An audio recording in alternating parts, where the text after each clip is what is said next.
Bonjour, en direct de la préfecture pour le deuxième Parlement régional des entrepreneurs d'avenir avec Pierre Pellouzet. Bonjour. Bonjour. Vous êtes donc médiateur national des relations interentreprises. Vous avez vous-même coécrit la charte des relations interentreprises. Est-ce qu'on progresse justement en matière de relations interentreprises? Je dirais que malheureusement aujourd'hui on est confronté à deux mouvements. On a d'une part des gens qui effectivement progressent, comprennent les enjeux de bien travailler entre grandes et petites entreprises, s'investissent, vont faire du partenariat.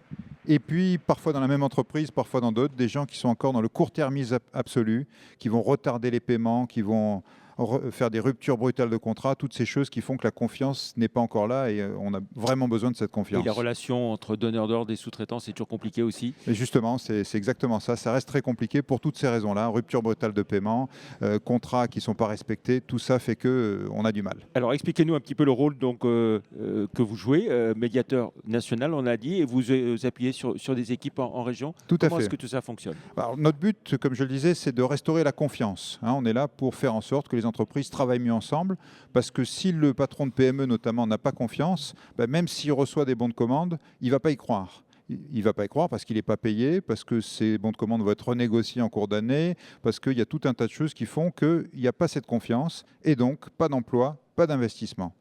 Par rapport à ça, on fait quoi? Nous, on a deux outils. On a d'abord la médiation. Médiation, c'est un réseau de médiateurs sur l'ensemble du territoire. Ici, il y en a 4 en région Rhône-Alpes, qui sont là à proximité, à disponibilité pour toutes les entreprises. Alors ça marche de manière très simple. Une entreprise qui, par exemple, n'est pas payée par son client peut nous saisir en allant sur Internet, sur médiation-interentreprise.fr.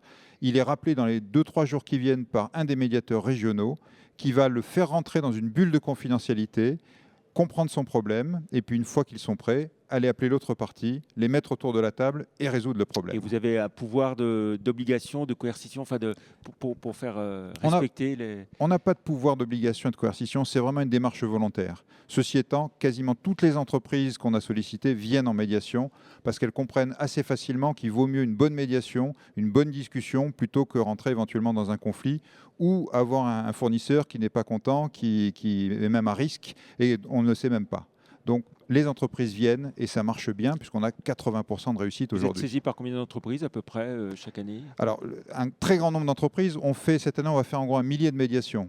Mais une médiation, ça peut être 2 entreprises, ça peut être aussi 50, 100 entreprises qui viennent collectivement nous saisir, on a des saisines collectives, ça peut être aussi toute une filière qui vient, on a eu toute l'ingénierie, on a eu tout le numérique, on a eu la grande distribution et l'agroalimentaire, qui sont venus autour de la table pour travailler ensemble à de meilleures pratiques et à remettre de la confiance dans le système. Très bien, remettre de la confiance dans le système, c'est le rôle donc du médiateur national des relations interentreprises. C'était Pierre Pellouzet.